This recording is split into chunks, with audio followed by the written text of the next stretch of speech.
Namaskar and a very good evening to all of you. Director General Nandini Singlaji, Deputy Director Generals of the ICCR, Secretaries from the Ministry of External Affairs, members of the Diplomatic Corps, eminent artists and cultural leaders of India, representatives of educational institutions, ICCR scholars, friends from the media, dear guests. We are gathered here to mark the 75th anniversary of the Indian Council of Cultural Relations. And I'm sure I speak for all of you in saying how much today we enjoyed the performance of Stri Shakti of the cultural group from Vietnam, and followed by the wonderful performance of foreign students of the ICCR.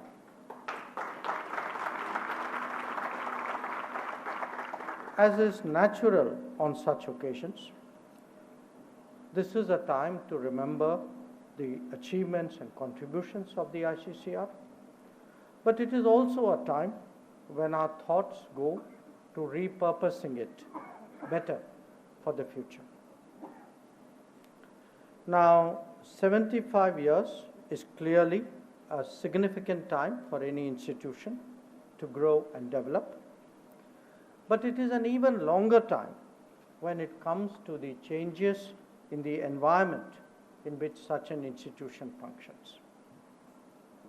Our nation and our society have changed profoundly in this duration. Today, we are, by any measure, more confident, authentic, and committed than before in terms of expressing our identity and promoting its understanding. Within the country, there is a much sharper awareness of our culture, heritage, and traditions.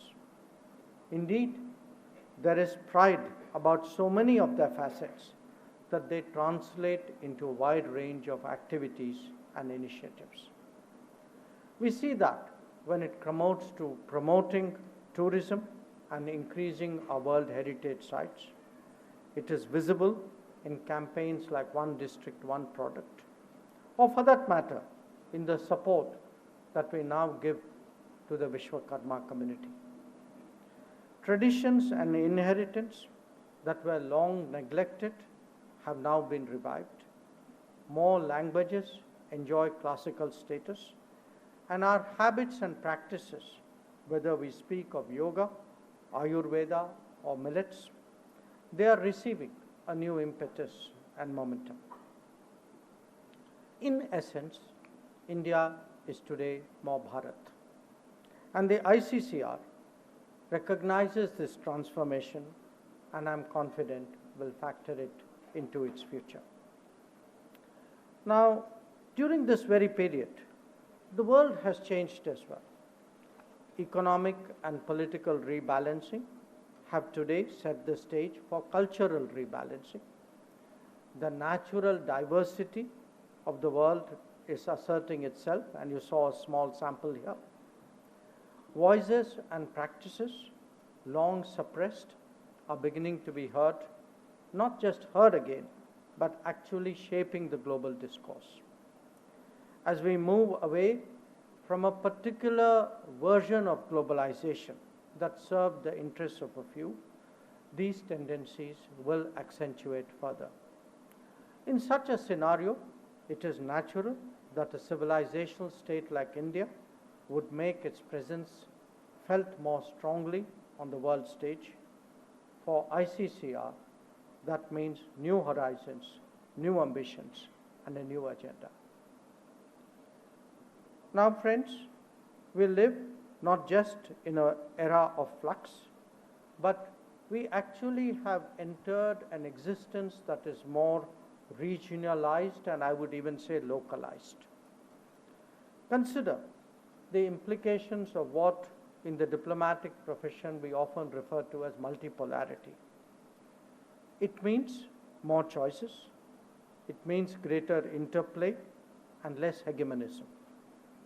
This would also suggest a healthier interaction of different experiences and traditions of the world. For many, it opens up windows to rediscovery. To others, it creates opportunities for fresh collaboration. The nations of the Global South are particular beneficiaries of these trends if they could create mechanisms for deeper cultural exchanges. The ICCR can make a difference by addressing itself to this task.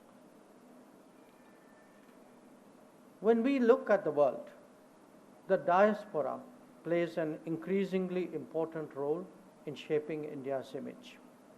The compulsions of the global workplace are only going to increase the mobility of talent and skills. This will be over and above the historic migration that has taken place over the last few centuries. For India, the diaspora is both an invaluable connect and an enormous resource. Harnessing its energies more effectively should come high in the ICCR's priorities.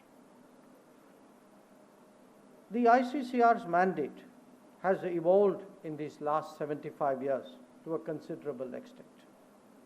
We have both the intention and today the resources to project India's culture more effectively abroad. But culture itself has acquired broader connotations, extending to different facets of our social fabric. Encouraging a dialogue about our democratic traditions is one such example.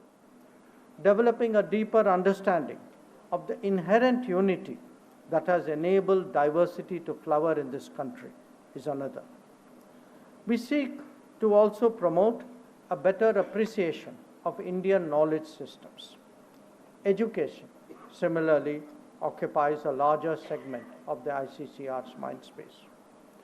When it comes to taking India out to the world, ICCR has to prepare for a far more complex and ambitious exercise than in the past. In fact, it is difficult today to talk about diplomacy without its cultural and soft power accompaniments. An example that comes to mind is our experience with the Quad. MEA, through the ICCR, has launched the Quad STEM Fellowships for Indo-Pacific nations. I know this will evoke a strong response. Indeed, India has been in the forefront of reaching out to the younger generation through its scholarships. I'm confident that ICCR will build further on these experiences. On its part, the world has already developed a considerable heritage of understanding about India. It has long been in ICCR's objective to promote Indology in all its dimensions. But this task has to be more contemporary, involving new generations with different requirements and utilizing modern tools. Indologists hold a unique value for the global propagation of our culture. That must be recognized, it must be respected, and it must be more actively promoted. The journey of development in the Amrit Kal is based on the twin tracks of tradition and technology. Far from being in contradiction, as many believed for years, they actually form a composite whole. Indeed, they are a fusion of our past and future, which continuously determines the present. In its set of jurisdictions, ICCR could actively explore the synthesis. A good example is working on manuscripts using latest technologies. Let me make a reference here to our G20 presidency because perhaps there are few events in recent times which brought out the importance of bringing the world to India more effectively than that presidency.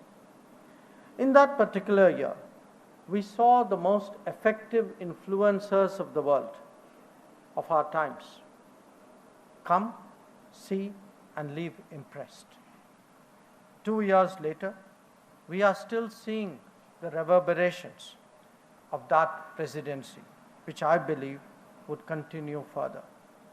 Just as we wish the world to understand us better, it is important that Indians too develop a good feel for other societies and cultures.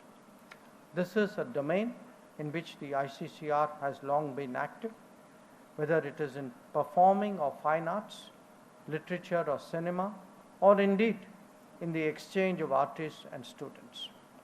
Refreshing and increasing these practices for the times ahead is therefore very important.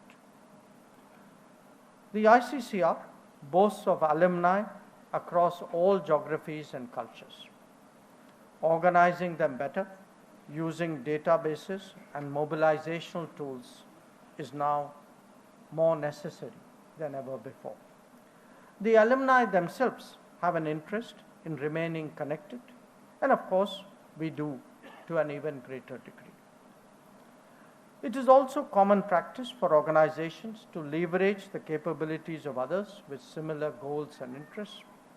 These could be forces in civil society, other governments, or even like-minded groups and individuals. Getting better value for resources is always a driver of self-improvement. The ICCR should certainly keep that in mind. The last decade has demonstrated how soft power endeavors can be run on a scale, in fact on a global scale.